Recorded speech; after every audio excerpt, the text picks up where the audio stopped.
Today, we are going to talk about graphing polar functions. We're going to start by reviewing the tools that we have in our toolbox. The very first tool that you learned in middle school for graphing was making a table of values.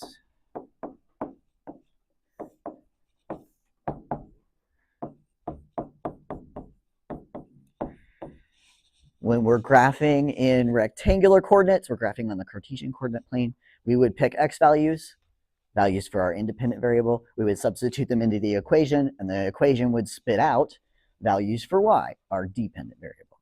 Similar idea with polar.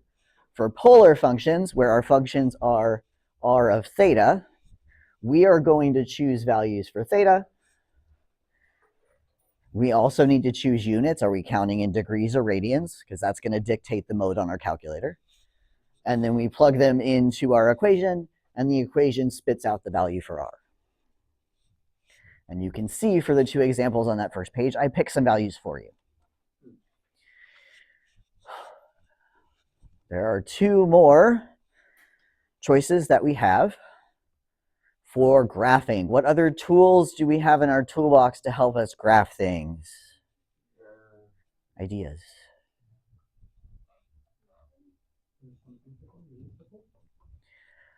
Ooh, so we could use our knowledge of trig functions.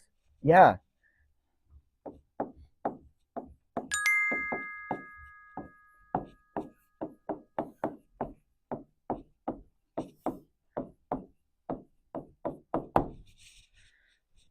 We did that a lot in pre-cal. We would learn the parent function for a family of functions, and then we would use our understanding of translations to figure out what the graph of related functions look like.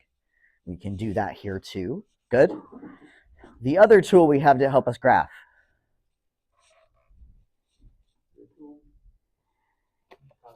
Calculator, yeah. Technology.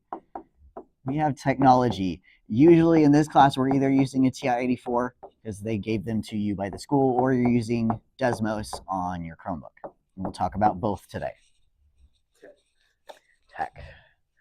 Because it's 2026 and everybody has tech. So we're going to do some examples. I'll talk specifically about tech on the backside, and then I'll give you time to work on your graphing project, which I introduced yesterday. So we're going to start with example 1. It says plot the function below by completing the provided table. I'm going to go through and renumber those and put everything in degree mode because your project is in degree mode. So let's get us used to working in degrees. So who remembers on the unit circle what pi over 4 is in degrees? Right smack in the middle of quadrant 1. 45, yeah. So this is 45 degrees, 90 degrees. I'm counting by 45, so 135, 180, 225, 270, 315, and 360. Oh, look at me, I can count by 45s. Yay. And we're going to fill out the second column, the R column, by using that equation. And I'm going to write it out for the first one, and then I'm going to let you help me fill in the rest. Alan, where were you? Thank you. Thank you.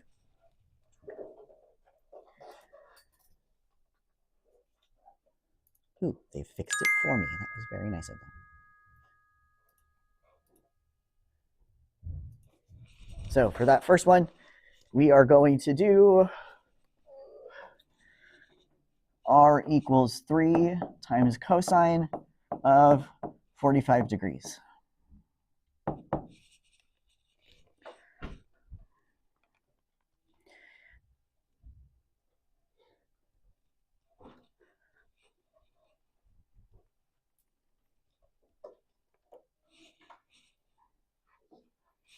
Did I do that correctly? I don't know.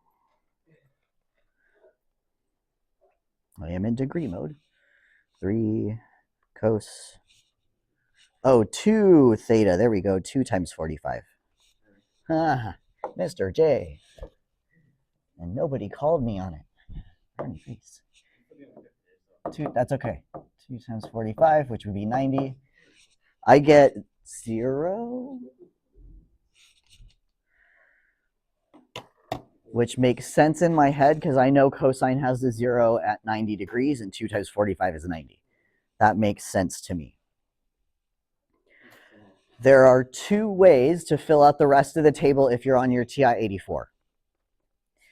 First, you can copy your last entry by going up and highlighting it with the up arrow and then pressing enter.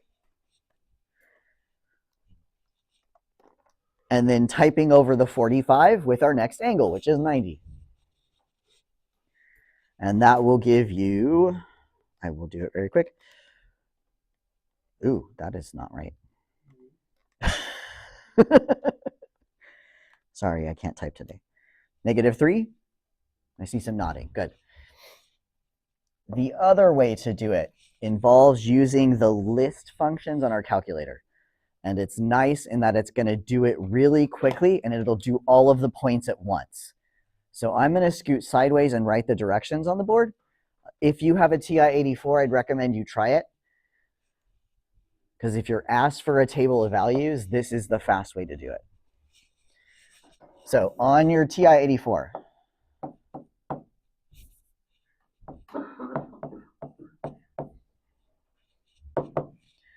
first, you are going to press stat. There is a button labeled stat, followed by enter to choose the very first option. So if you have a calculator, you should do that. Stat, enter, stat, enter, stat, enter. And that should take you to a spreadsheet screen. It should look like a bunch of columns, L1, L2, L3.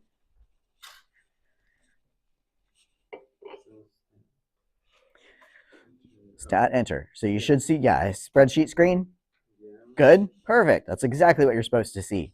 What we are going to do on that spreadsheet screen is we are going to enter values for theta in list 1. So in list 1, I'm going to go down and I'm going to type 45, enter, 90, enter, 135, enter, all the way down. Okay.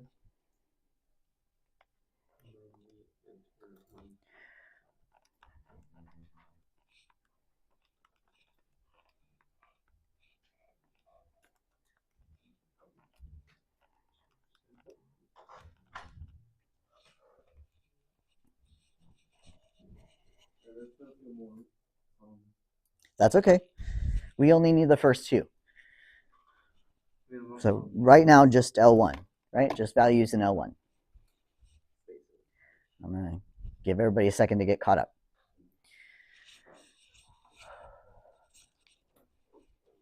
Okay, once you've got your values in L1, we want the calculator to fill in the R column for us.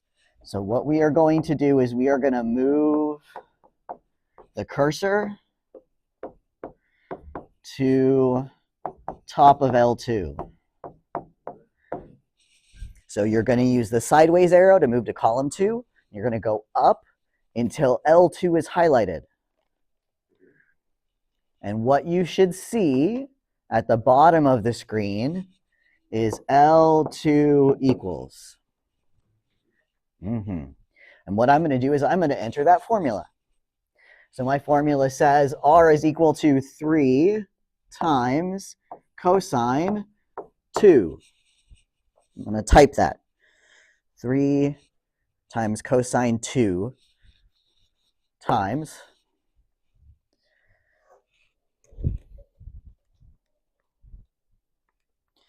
So you should have that on your screen at the very bottom, L2 equals.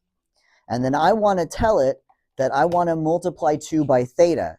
Where did I put my theta values? Where did I put my theta values? List 1. So I need to pull up an L1 To pull up list 1, I'm going to hit second, and then 1. Second and 1. And then close parentheses and hit enter. Whoa. Yeah, whoa. Whole columns fold out. 0, 3, 0, -3, 0, 3. That's okay. I'll give you a minute because there's still people writing and typing.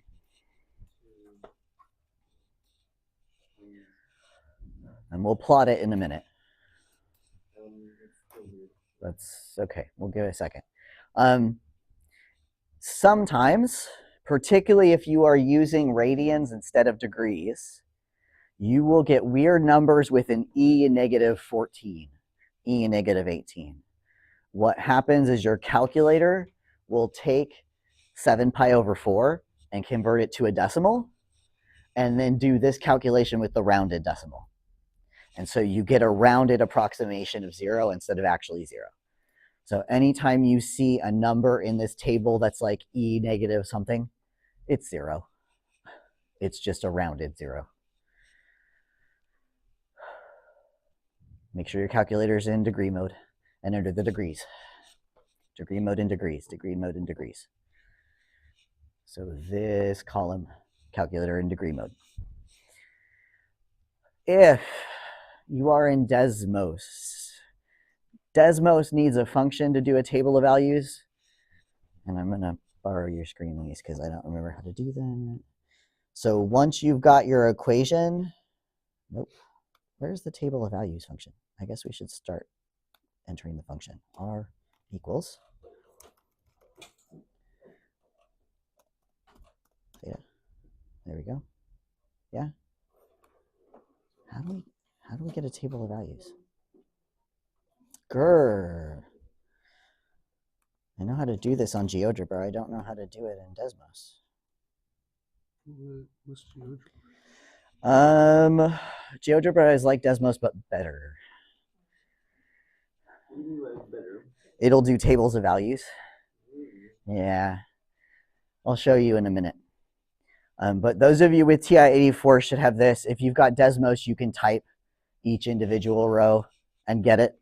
And you can go back in Desmos. You're allowed to retype. The fastest way to do this on Desmos, since it doesn't do a table of values easily, is you would, for example, type 3 times. Did you? I don't know. How'd you do it? There we go. So Desmos, enter formula.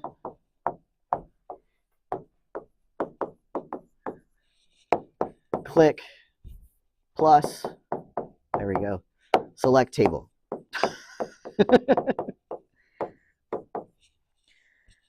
In table mode, you can type values if it did not pick values that you want. You would want to make sure that Desmos is in degree mode. And then if it didn't do those values, you can enter values for theta in the table, and then it will automatically calculate the R values that go with it. Do we need to see the Desmos as an example? Does anybody using Desmos need help with that? Everybody is not present today. Okay.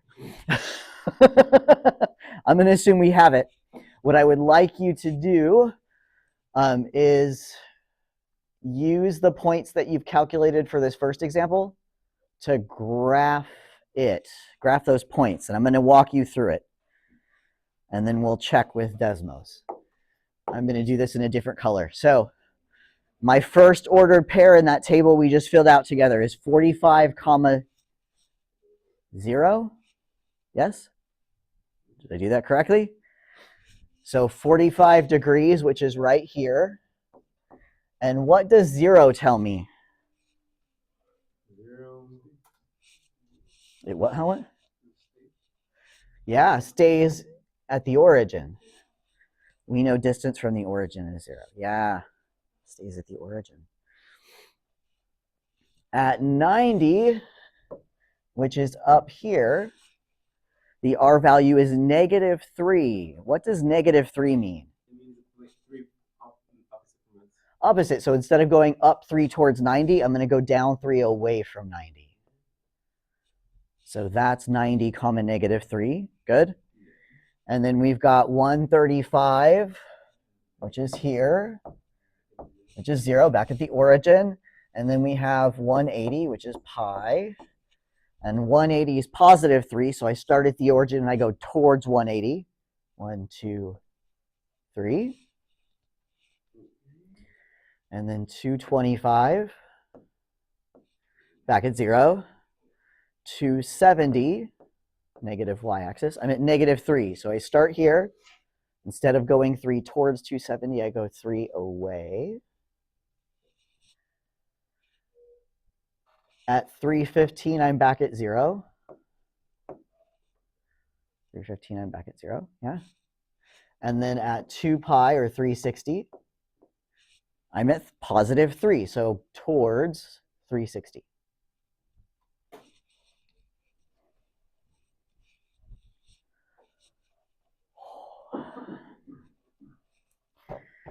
And I have a question for the class. Based on those points in our picture, do we know what this graph looks like? Ooh. Yeah, it looks like a flower, but I really don't have enough detail from what we graphed to fill that in. On your project, they're going to ask you to count by 5 degrees instead of by 45 degrees. So you should have points every 5 degrees in your graph, which will make it a whole lot easier to fill it in. Marissa is correct in that this does look like a flower, 2 figure 8s that intersect, and we get 4 lobes. Yeah.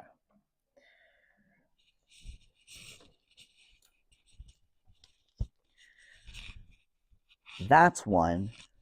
After I filled out the table, I would realize that I was missing some data. I'd pick a couple more values and extend my table. I would pick some values between the ones I originally chose. What I'd like you to do, I'm going to give you a couple minutes, is I would like to use you to use the technology of your choice to fill out the table for B and get the dots on the graph. So Desmos or the TI-84 calculator, notice the angles here are the same. So if you're doing it on the TI, you shouldn't need to change list 1. You just need to go to the top of list 2 and change the formula. Yeah? Okay, I'm going to give you about 3 minutes. Fill out the table, get the dots on the graph.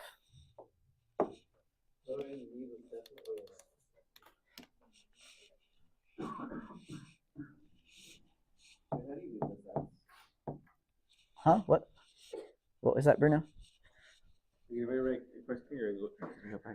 Yeah. So we want to type over list 2, not list 3. Oh yeah.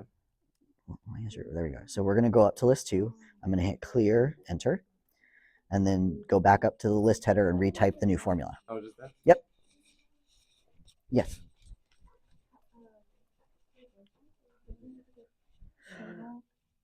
Oh, don't. Okay. Desmos is weird in that you have to do it backwards. So we're just going to kill these guys. Come on. Okay. So we're going to type the formula first. And let's do this one, because this is the one we want to do. So R equals, and then 2/3. And then outside and then theta. So just type it. Yeah. Yes. Perfect. Okay. Let's go click wheel and check that we're in degree mode. We are. Perfect. Okay. And then, why am I having such a brain fart? Why does that look so weird? There we go. That's what we're supposed to be seeing. Okay. Cool. So we're going to click the box. We're here. We want to click wheel. We want table. Why is it not? Oh, can we tell it here what we want? What? Oh, grr, how does this work? That's what we get for listening to Luis. Is there a control click I can get here? Control click? No. Alt click. No.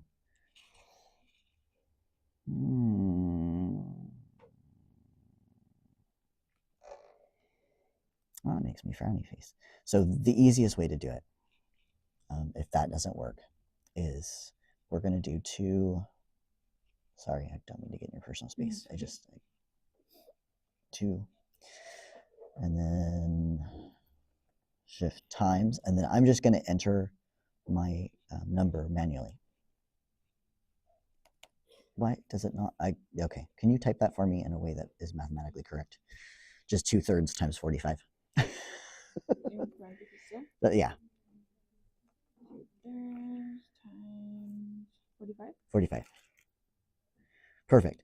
So, and you write that here, and then you go back and you type over 45. You change it to 90 because it lets you, and it's 60. Yeah, you can just manually type over. Yeah. Yes, that is perfect. That is perfect. I'm like confused. Like, what do we write this formula too? Oh, yeah. So first is you can retype the formula. So you're just going to type this. So 2/3 in parentheses because calculators are dumb. Times, and then Did I put the times theta? we're not going to put theta. We're going to put times, and then we're going to tell it where our theta values are. So times, and we put theta in list 1. So I want to tell it times list 1 second. Oh. And then enter. There you go. I was gonna ask, like, how do you... Desmos is dumb. So the easiest way in Desmos is we're going to enter an equation, just the calculation part. So 2/3, new formula, 2/3. And then outside the parentheses, and then times, and then your first angle, 45. 45. And you write that value down, and then you type over 45 with 90, and you repeat all the way down. Okay. Just retype over the angle. Okay. Yeah. All right. Before we graph this together, the directions for Desmos work if you're entering a scatter plot worth of data, but not if you have an equation. So I'm going to pull up Desmos and show you the fastest way to do a table on Desmos. Maybe if I can get Desmos to cooperate. All right, so what I'm going to do on Desmos is I'm going to type the equation, the left half of the equation, which is 2/3 times, maybe, if my calculator is not done. And then I'm going to enter the first angle value, which was 45, yeah? Notice it auto-calculates. My answer is 30. I'm going to write 30 in the first box, and then I'm going to go backspace. I'm going to type 90, 60. And then I go backspace and I type 135. It spits out 90. So you can just retype over that calculation in Desmos to rapid fire. Yeah. Okay, so I need somebody who has the values from their calculator who wants to read some numbers for me. Thank you, Marissa. So what are our values?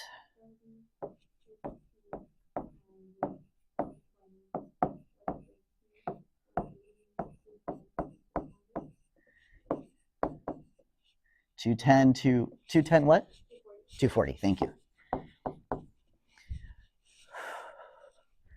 And do I have somebody who could describe what they think that shape is going to make? Somebody on Desmos who's already graphed it. As theta gets bigger, what's happening to R? As theta increases, what does R do? Increase, decrease, back and forth, back and forth. What's it doing? Increasing, yeah. So what's happening is as I rotate, theta gets bigger. This guy is also going to grow. A big spiral, yeah. Yeah, if you have R equals a constant times theta, it's a spiral. Because as theta gets bigger, R gets bigger. Yeah, yes.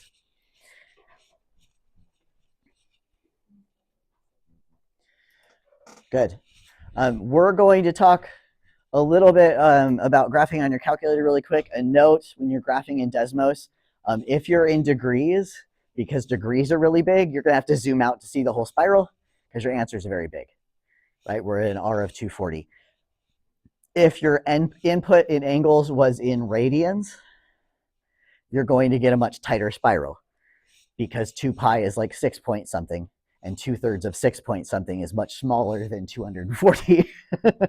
So degrees versus radians, sometimes when you don't take trig functions, you just have the angle, dictate the shape too. So that's something to be thoughtful of. If you want to spiral in your project, you might want to graph it in terms of radians instead of degrees. Otherwise, the spiral will be so big it won't be in your graph.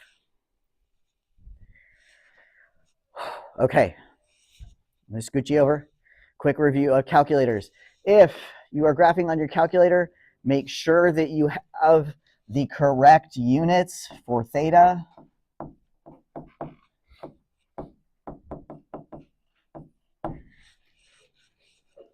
If your theta values are in radians, your calculator mode needs to be radian. If your theta values are in degrees, calculator needs to be in degrees. And you need to make sure that the graphing mode is set to polar instead of function.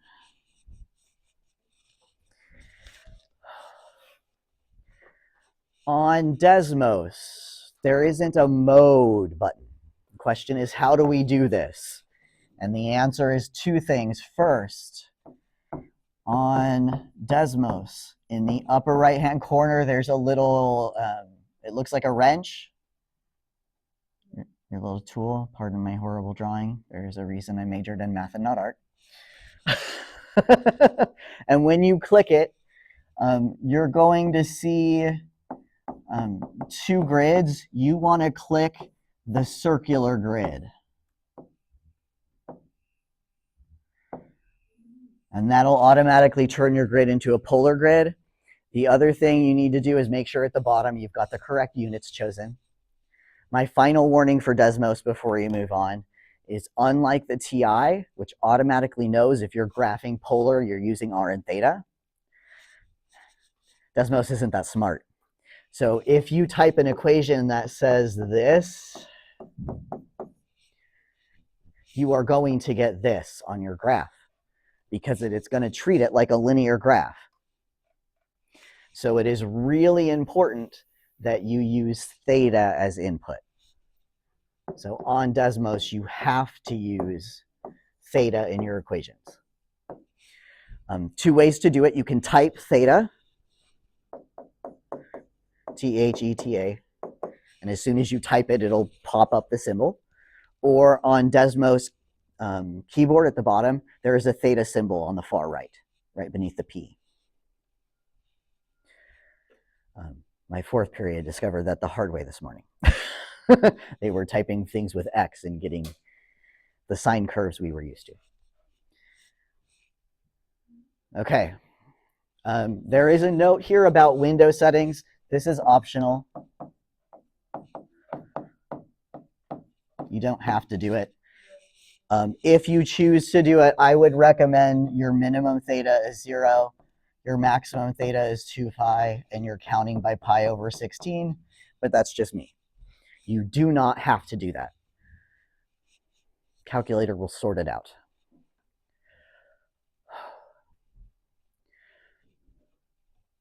Input the equation in the y equals section, yeah? You press y equals, you should see r equals, use xt theta n to pull up theta on the TI. For graphing, do not press the graph button, press the zoom button. And we want zoom 5. We want the units on the x-axis and y-axis to be the same scale. If they're not, your graph will be stretched and weird. If you press zoom 5 and you get a really weird picture, press zoom and choose 6 instead. That will recenter the graph so the origin's in the middle, and then you redo 5. So 6, zoom 6, and then zoom 5 will fix any graphing issues. Okay, we're going to do one together. I'm going to give you a second to do one, and then we will be done. So first, we're going to graph either in Desmos or on a TI-84, 1 plus 2 sine theta. 1 plus 2 sine theta. I'm going to give you a minute to get that entered on your technology of choice. And then I'm going to need a volunteer who hasn't spoken yet to describe the shape.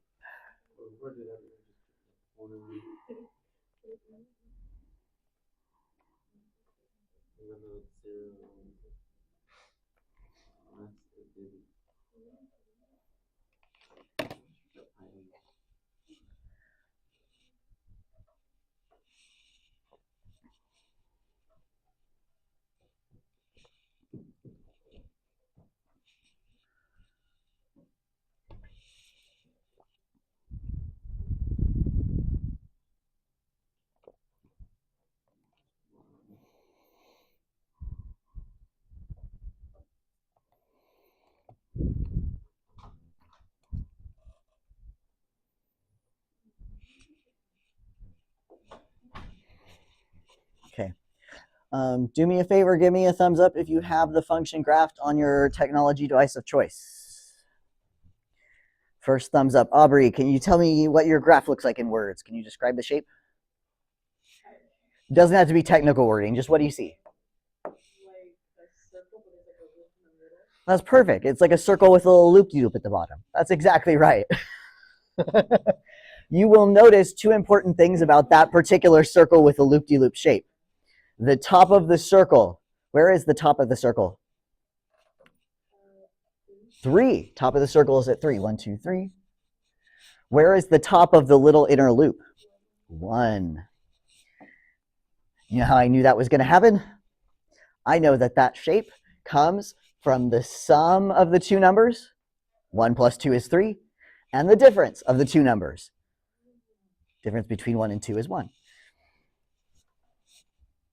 So we get something that looks like, ooh, that is the worst circle I've ever drawn in my life. Don't judge me.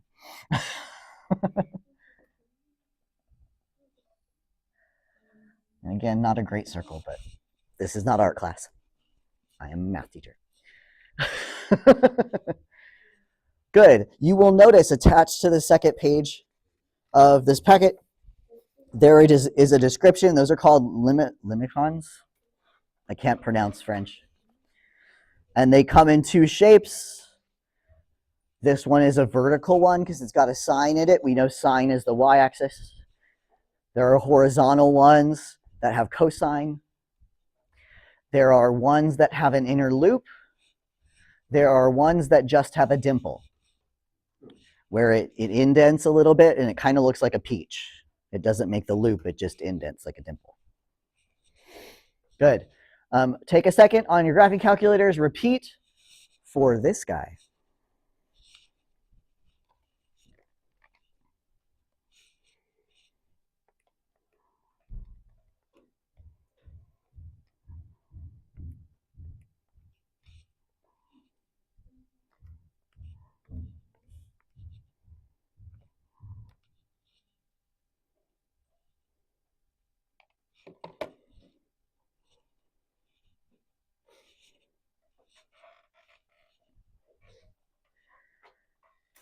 Thumbs up if you have a shape on your calculator.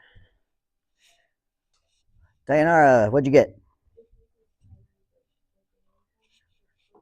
Yeah, it looks like an infinity symbol that's kind of been turned into diagonal.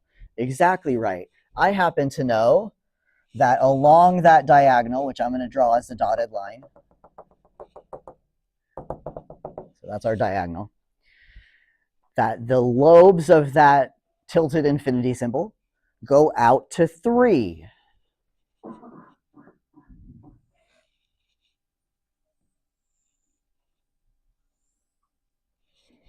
It's a horrible infinity symbol, but you get the picture. Where did the 3 come from? In that equation, where do we see a 3?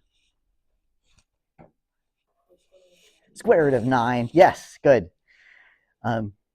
Yeah, it's coming from the square root of that number. You'll notice sometimes that guys like this are written like this.